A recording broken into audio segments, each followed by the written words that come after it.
Okay, now.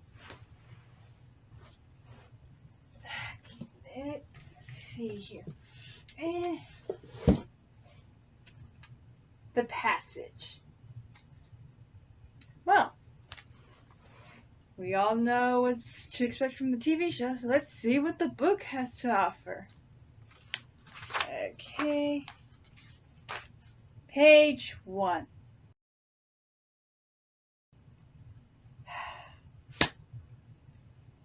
Done at last. Grandmother, there you are. We've been looking everywhere for you. Who are you? I'm your granddaughter. Don't you remember? You told Dad that you started reading a book and wouldn't stop until you finished. That was 90 years ago. Oh, shit! Heyo! My name is Sarah, and today's book review is on... One second. I got it!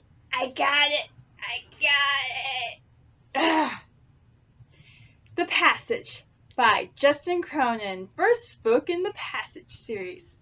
And it's getting heavy. I have finally finished it, people.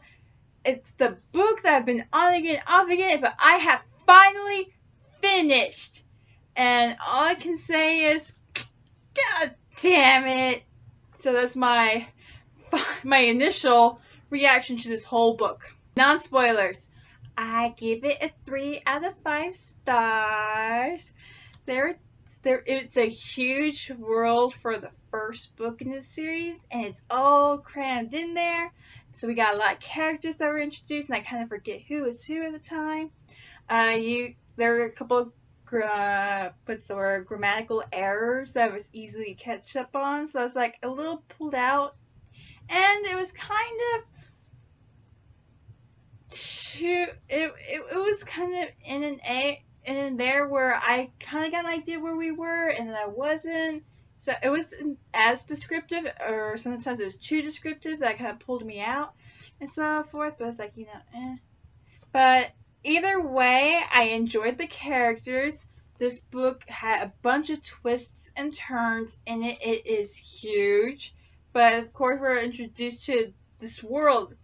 Both, I'm going to still put this in the non-spoilers, both today and, as you can see from the beginning, 90 years into the future.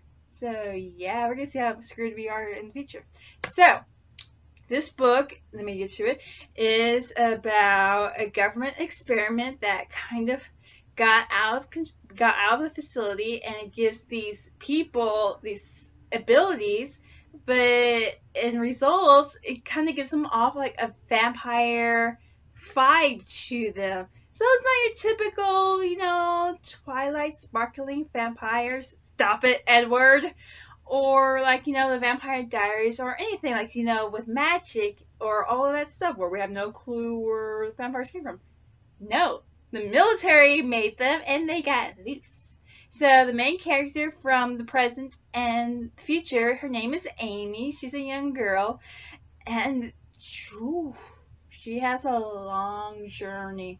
So we get introduced to these characters that are in the present with Amy, and those who are in the future who come across Amy in a way, and we see what really happened back then, and how the domino effect, basically. This is a huge book for the first book itself, so I can understand why they're doing a TV series.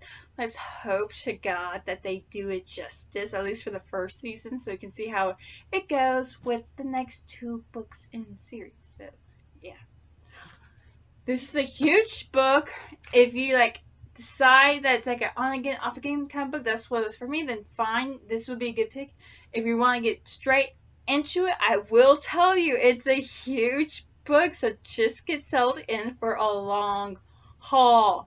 Either way, Justin Cronin took a topic that's been used over and over and over again and made it into his own thing, his own original piece, and it is no one can make a copy out of this. I would say no one.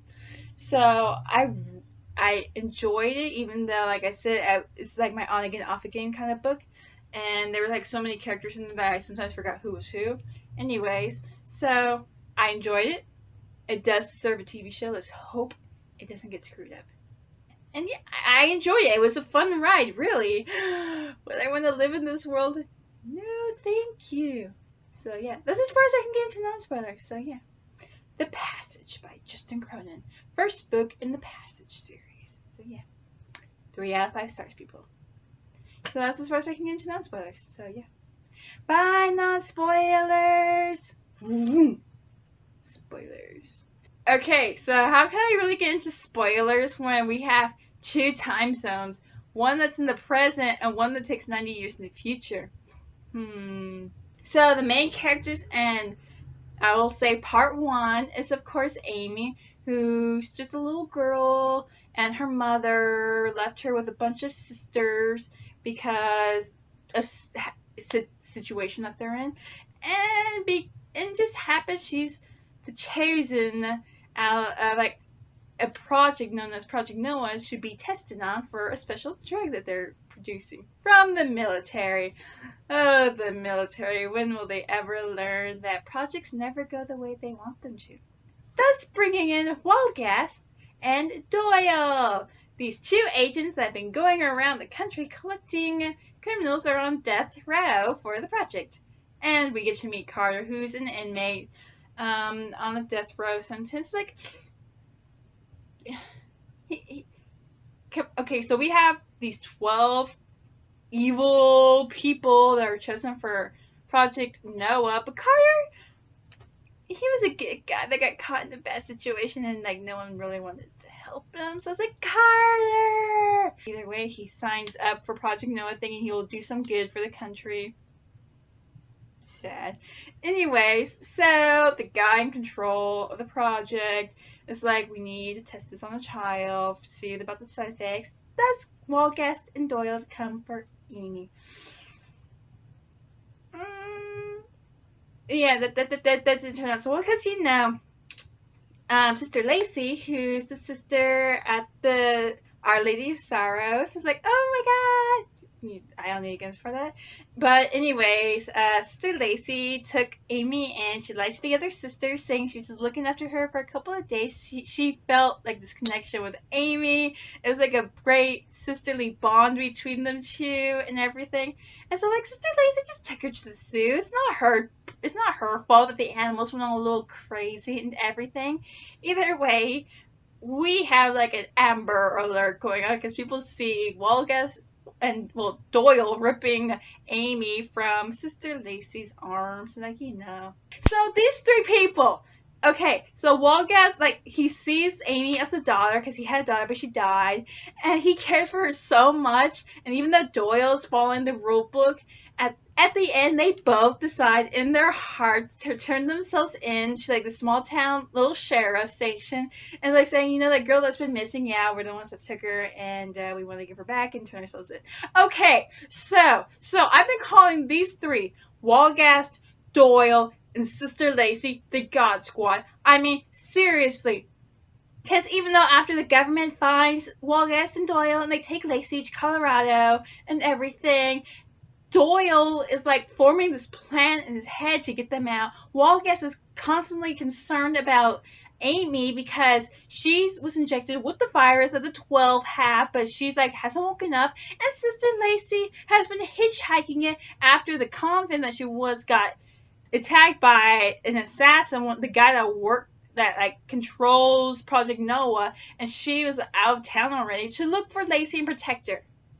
I called them my God Squad people because they deserved to be with Amy, had their own little adventures until the world went up in smoke and everything.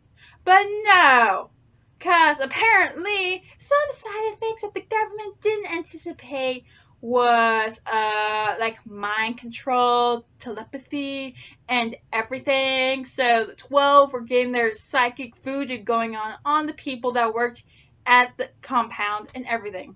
Either way, Walgast was able to bust Amy out while the 12 got loose and everything. But I was like, my God, Squad!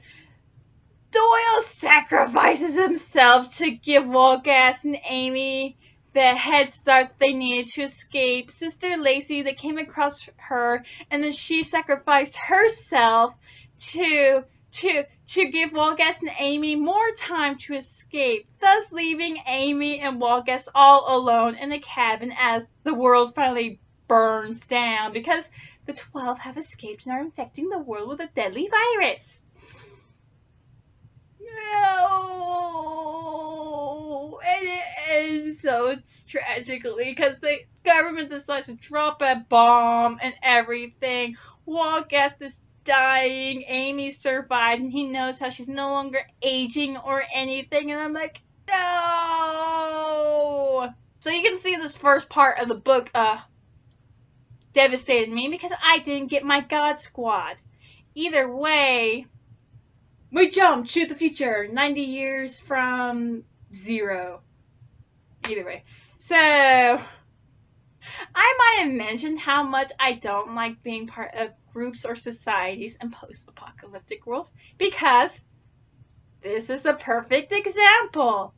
We are now in the colony that resides in California. Apparently, California didn't break off from the world by earthquake, as people will theorize, but they decided to become their own independent country. And while everything was being, infected, the other nations accepted this. So, California was its own personal place. Either way, we're in the colony that's run by the households that govern everything because they are the households. We have the watch that control the wall that always has lights on at night because we have virals running around trying to get you. Those are like the turned from other virals all the way going back to the 12. So yeah. So let's get to these characters now, shall we? We have Peter, who's been with the colony all of us. Everyone's been with the colony all their lives for 90 years. So we got Peter, then we got his brother Theo, then we got Alicia, then we got Caleb, Michael, Hollis, Masumi, and even though she doesn't last, she's not part of the big group, we have Auntie. And yeah. And then we got the one character I hate the most in this whole book. In this whole freaking book. His name is Sanjay. He's head of the household. He's a total ass. He doesn't, break the rules when they need to be. He's always follow the rules. And he's very controlling. And they have this rule about women and the children being in the sanctuary, especially the women that are pregnant, and the children can't know about the so bad world and everything. So he forces his daughter Masumi into the sanctuary when they find out she's pregnant and she doesn't want to go. Oh, and he's slowly going crazy because a certain viral, one of the 12, has been getting into his brain since he's a child. Okay, so that's apparently a thing in this book. Because the main antagonists in this book, 90 Years into the Jump, are of course the virus, but apparently they are controlled by the 12. So it's like an original. You're kind of sired to them, or by the person that made you, and so I don't know how it works for the other virus, but this one for the 12, but for this one, he gives you a creepy dream, and he won't stop terrorizing you until you kill this woman, and then you belong to him. So everything goes up in smoke after 90 years, after the world already went up in smoke, when Theo and Peter and the gang, him, Alicia, and, Michael sends them, I think I mentioned Michael, and Sarah! Because I'm there. Not really. Either way, they gotta go to this place to check out the turbines that are, out there. And they find out, did I mention Caleb? Okay. Theo, Peter, Alicia, Caleb, Michael, Sarah, Hollis, Masumi. There we go!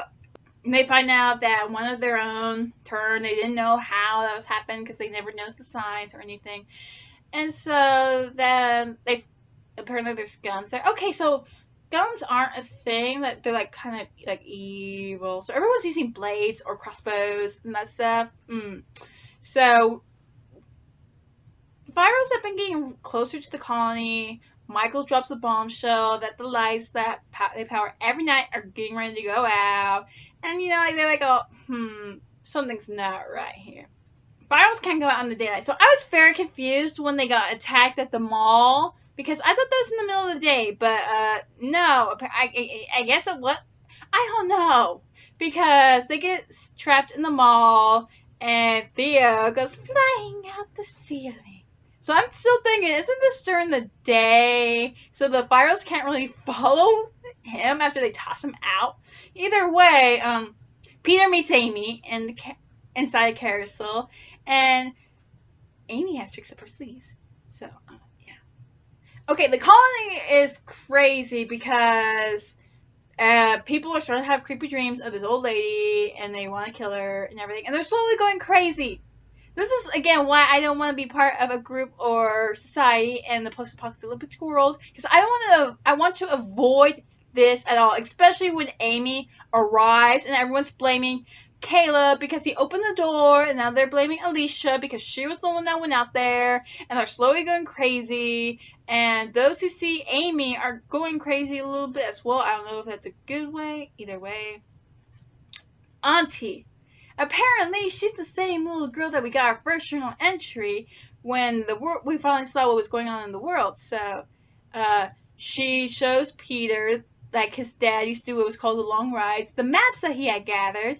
So, and Michael, who's been fidgeting with a radio, apparently it's illegal in the colony to have a radio, apparently. I don't know why.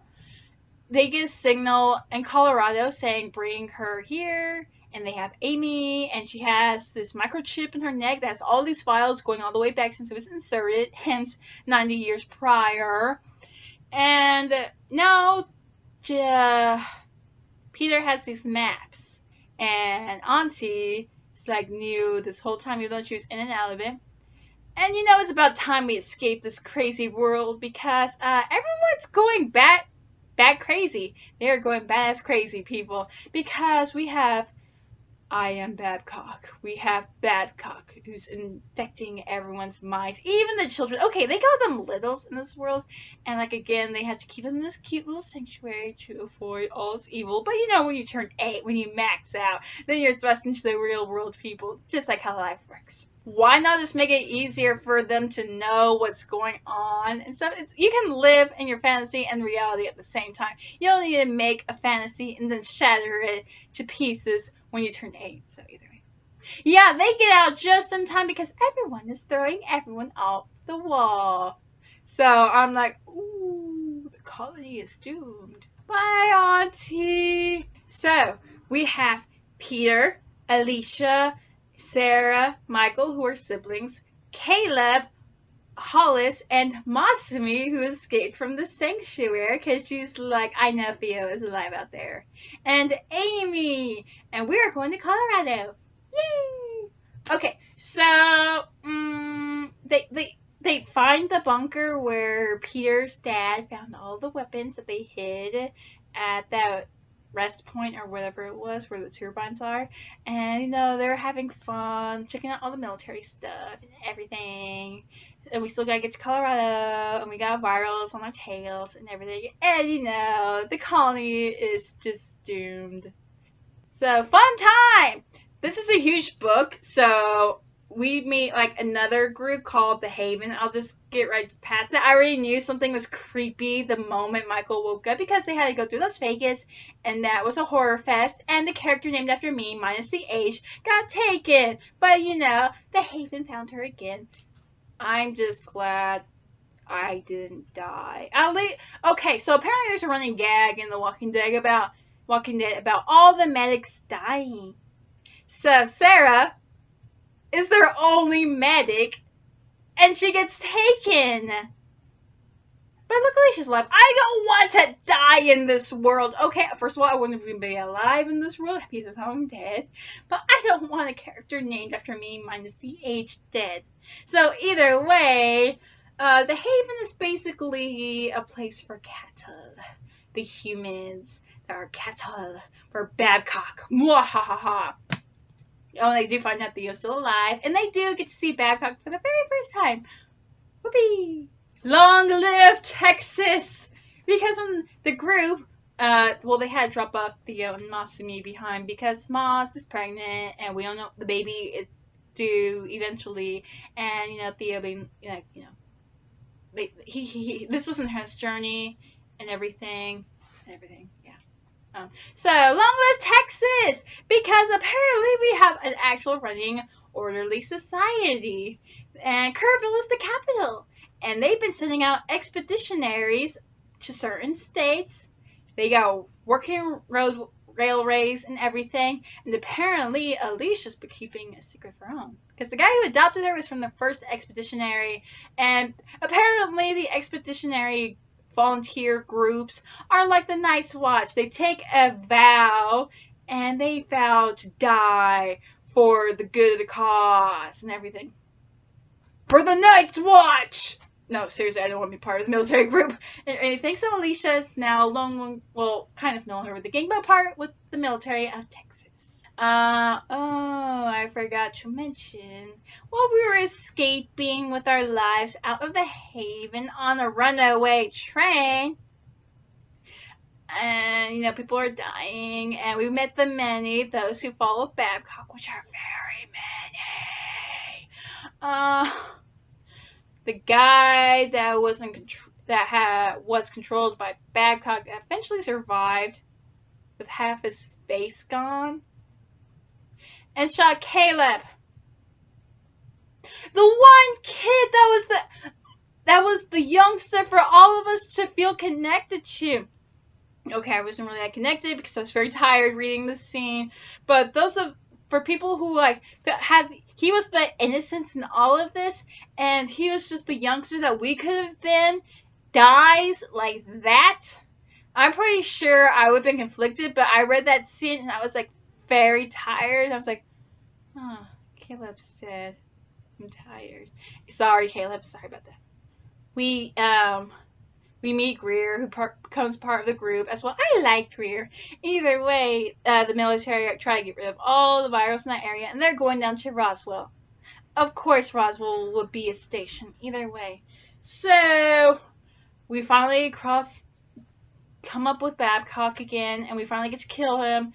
And apparently all of the many are now aimless. And Amy, who is the passage, gives them back their identities, and they become whole, and they are ready to die.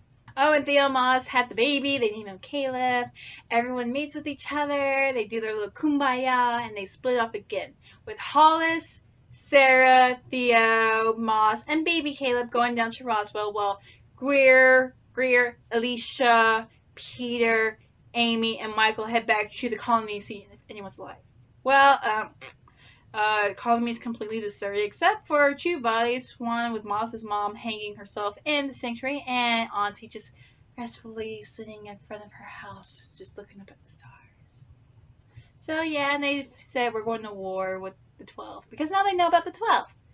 Oh, and they meet Sarah and the gang make it to Roswell, and she's writing in her diary, and at the end she said shots are fired, I'm gonna go see what's going on, and at the end it says retreat from Roswell. Whoa, Roswell massacre. My initial reaction at the very end of this book, God damn it! Because major spoilers, people, Sister Lacey was still alive. Okay, so the guy who was the founder of the virus. He discovered the virus and everything, and so he was part of it and everything. But he wasn't the man funding it. He was the evil Mohaha guy that killed off all sisters and everything. But he was the guy who's scientist and everything. Well, when Lacey was dying, he found Lacey, and apparently there were 12 files of Amy's blood, because her being immortal and everything. He gave it to Sister Lacey, and she's been alive all this time. She lived with Jonas, the guy who founded the drug and everything, and they lived a nice quiet life, and 54 years later she's still been waiting for Amy, and she's like the happiest reunion. It's like, oh, yes, we have part of my God Squad back. Oh, And then Justin Cronin decides to take my heart and destroy it because Sister Lacey gives Amy and Peter the vials after they find her because the signal is coming from her place. And she sets a bomb, lures Babcock there, and goes boom, thinking, Jonas, I'm about to see you now, and everything. I'm like, God damn it! Lacey, you're supposed to live to be with Amy and everyone else. I was sad about that. But my biggest god damn it moment was like the last chapter in this book minus Sarah's diary entries. Because apparently a viral has been following Amy all this time. I'm like thinking, who's the person that has the most regret in his life? I'm thinking, is it Carter? Because he was a good soul. He was a good soul, and crap just happened to him, and nobody gave a damn, and he was just wronged at every turn. So I'm thinking, is it Carter? Is he, like, not very evil and everything like the 12? Because we gotta go after the other 12 now that Babcock is dead. It's like, is it Carter? Is it Carter? And she sees the viral while they're still sleeping at the colony, and Alicia, Alicia got bit by a viral, and Peter gave her a vial, and now she's super Alicia. Because she can jump so high in the air like an anime character and everything. And she can take on virals by herself. So, yeah, Alicia's watching down below as Amy is hugging a viral. And all of her memories are coming back of this beautiful moment that she had with a certain person. And I'm like, so sad. And I'm like, oh my god. And then she's like, I'm so sad. Like, oh my god. Here it is. She told him, remember. But he was gone. Her arms held only space. Wall gas was rising. He was lifting away. A shudder of light in the trees. Oh, god damn it! Wall gas is a viral! I thought he died before the time gap because the bomb and all the radiation. He was dying, and Amy was by his side and everything. She was like a daughter to him, and now he's a viral. What the hell? God damn it. If I have to see this scene in the TV show, if this is the freaking season finale, and they just like, if they continue with it, I am going to be crying because I am coming up with tears right now. You can't see it, but I can feel them. I will be crying. But if they cancel it right then and there after she sees wall gas as a viral and he leaves her before the sun comes up, oh my god. I have been too emotional this summer for many reasons, for TV shows and stuff. So if this book is already making me thinking of the worst of what's going to happen for the TV show, oh my god. So apparently I did brush over some other things either way. So yeah. I'm going to go with that's the end of my spoilers. So it's 3 out of 5 stars. Huge book, huge world crammed into one book. Many characters I vaguely remembered until they were casually mentioned. Like, oh, okay, I think I remember you. There were some grammatical errors. I will tell you that close to the end of the book. More like I'm thinking Justin Cronin just got a little tired at the end of the day and he forgot to spell check a couple of things. But, and things were either they're described too much or not enough that I was in and out of the book, so I was very confused on some things. I will admit that. There was, like I said, a lot of characters. A lot happened in one book just to lead up for them declaring to go to war with the 12. I will admit that. And our groups are separated again, so I feel like we're going to do a lot of point of view shifting again. There were some characters that weren't really important, but they just made the world more wider in a way so he could get a better view of what's going on, but they weren't really important. We get plenty of those in a way to tell us what's going on outside, so I kind of appreciated that. And so yeah, this is a book of its own making. I find it's very original, taking the old concept like vampires and making it very original.